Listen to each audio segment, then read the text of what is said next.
सातवें चरण की शिक्षक बहाली के लिए तैयार हो जाइए क्योंकि ड्राफ्ट तैयार हो चुका है, बस मुहर लगनी बाकी है। नमस्कार, कशिश न्यूज में आपका स्वागत है। मैं हूं अनुराग।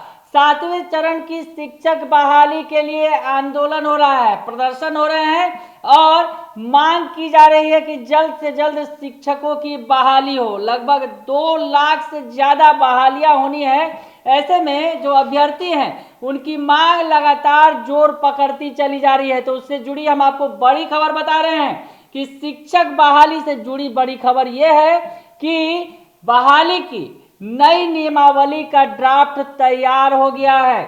बस इस पर शिक्षा मंत्री की मुहर लगनी बाकी है और उसके बाद कैबिनेट की मुहर लगेगी और उसके बाद 7वें चरण की बहाली की प्रक्रिया शुरू हो जाएगी। तो बड़ी खबर आपको बता रहे हैं, जो खबरें आ रही हैं, जो नई नियमावली तैयार की गई है उसके बारे में हम आपको बता रहे हैं कि क्या कुछ नियम कानून बनाए गए हैं। दरअसल नई नियमावली के तहत अब जो 7वें चरण की बहाली होगी और आपको बताएं कि 2 लाख से ज्यादा बहालियां होनी है और ऐसे में ये खास मौका है शिक्षक बनने के लिए, तो चूकिएगा मत। और आपको इस बहाली से जुड़ी हम बातें बता रहे हैं। दरअसल जो नई नियमावली तैयार की गई है, शिक्षा विभाग के सूत्रों के हवाले से बताएं, हमने आपको इस बारे में पहले भी एक खबर दी थी कि इस बहाली की प्रक्रिया को जो अब पंचायती राज व्यवस्था से अलग किया जाएगा। यानी पंचायती राज व्यवस्था में जिस तरह से मुखिया इस बहाली में मुख्य भूमिका निभाते थे, वहाँ पर लोगों की काउंसलिंग की जाती शिक्षकों की, तो अब ऐसा नहीं होने जा रहा है। काउंसलिंग को ऑनलाइन, जो ये पूरी प्रक्रिया होगी ऑनलाइन होगी और ये सेंट्रलाइज्ड होगी।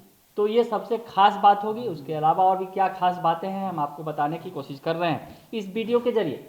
तो आपको बताएं कि जो स्वीकृति दी गई है, शिक्षा मंत्री की स्वीकृति के बाद, मुहर लगने के बाद इसे कैबिनेट में ले जाया जाएगा और कैबिनेट की स्वीकृति के बाद जो 7वें चरण की बहाली की प्रक्रिया की शुरुआत कर दी जाएगी, नियुक्ति होनी शुरू हो जाएगी। तो हम आपको बताएं कि 2 लाख से ज़्यादा शिक्षकों की बहाली होनी है। उच्च माध्यमिक स्कूलों में सबसे ज़्यादा शिक्षकों की नियुक्ति होगी। आपको बता रहे हैं ये जो खास बातें हैं, जो नई नियमावली तैयार की गई है, नियमावली में क्या कुछ है ये भी हम आपको बताएंगे। तो माध्यमिक और उच्च माध्यमिक विद्यालयों में सबसे ज़्यादा नियुक्ति होगी और माध्यमिक और उच्च माध्यमिक स्कूलों में बहाली के बाद प्राइमरी स्कूलों के शिक्षकों की नियुक्ति की बारी आएगी।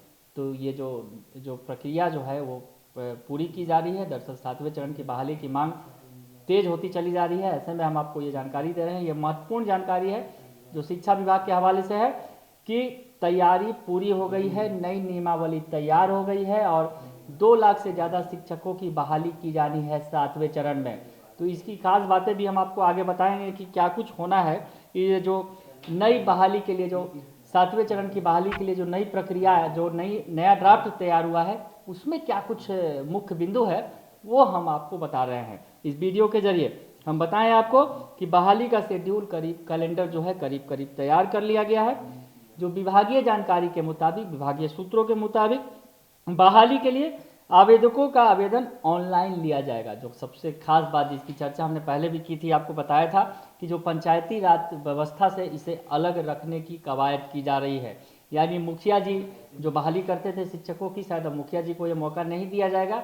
हाँ, नियुक्ति पत्र वो जरूर बांटेंगे लेकिन पूरी प्रक्रिया ऑनलाइन होगी और जो सेंट्रलाइज प्रक्रिया होगी इसके तहत एक जो है बिल्कुल अलग होगा और पंचायती राज व्यवस्था को इससे बिल्कुल अलग किया जाएगा। हम आपको बताएं कि इस आवेदन में शिक्षकों को जिस जगह पर बहाली चाहिए वहाँ का ऑप्शन देना होगा। खास बात यह है कि पूरी प्रक्रिया में पंचायती राज व्यवस्था का रोल इतना ही होगा कि वो केवल नियुक्ति पत्र देगा। यानी आखिरी जो प्रक्रिया है नियुक्ति पत्र देने की, वो पंचायती राज व्यवस्था के तहत जरूर दी जाएगी। मुखिया जी जरूर देंगे, पंचायत में जो वहाँ के मुख्य प्रमुख हैं वो जरूर देंगे, लेकिन बाकी प्रक्रियाओं का जो पालन है, अनुपालन है, वो सरकार अपनी सेंट्रलाइज व्यवस्था के जरिए ही करेगी। यानी शिक्षकों की नियुक्ति में पूरी तरह से पारदर्शिता लाने की जो कवायद की गई है, नया ड्राफ्ट तैयार किया गया है, उसके मुख्य बिंदु हम आपको बता रहे हैं।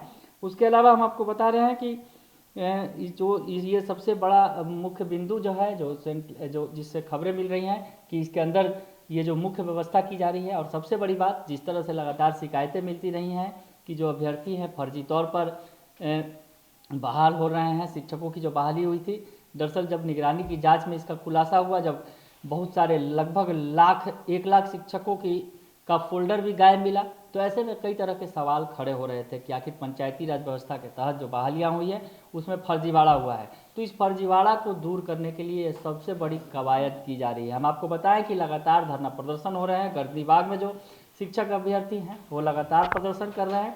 ऐसे में इसकी मांग अब तेज हो रही है कि जल्द से जल्द 7वें चरण की शिक्षक बहाली की जाए। सरकार भी लगातार कवायद कर रही है, जैसा कि हम आपको बता रहे हैं कि इस कवायद को अमली जामा पहनाया जा चुका है। नया ड्राफ्ट तैयार हो चुका है और नए ड्राफ्ट की जो सबसे खास बात है कि ये पूरी प्रक्रिया ऑनलाइन होगी और सेंट्रलाइज होगी। तो सबसे ज़्यादा जो इसकी खास बात है, और सबसे जो खास बात ये भी हम आपको बता दें कि पहले माध्यमिक और उच्च माध्यमिक स्कूलों में शिक्षकों की बहाली होगी और उसके बाद प्राथमिक शिक्षकों की बहाली की जाएगी। तो तैयार हो जाइए, क्योंकि 7वें चरण की प्रक्रिया अब जिस तरह से शिक्षा विभाग ने जो प्रक्रिया की कवायद लगभग पूरी कर ली है। अगर कहा जाए कि उन्होंने ड्राफ्ट तैयार कर लिया है और ड्राफ्ट में बहुत कुछ बदलाव इस बार देखने को मिलेगा। प्रक्रिया जो है वो अलग तरीके से होगी और अब जो है इसकी मुहर, इस पर केवल शिक्षा मंत्री की मुहर लगेगी और उसके बाद कैबिनेट के जरिए इसे पास कराया जाएगा और उसके बाद बहाली प्रक्रिया जो 7वें चरण की होती है वो की जाएगी। बने रहिए कशिश न्यूज के साथ, तमाम खबरों से आपको अपडेट रखेंगे। फिलहाल के लिए इतना ही, धन्यवाद।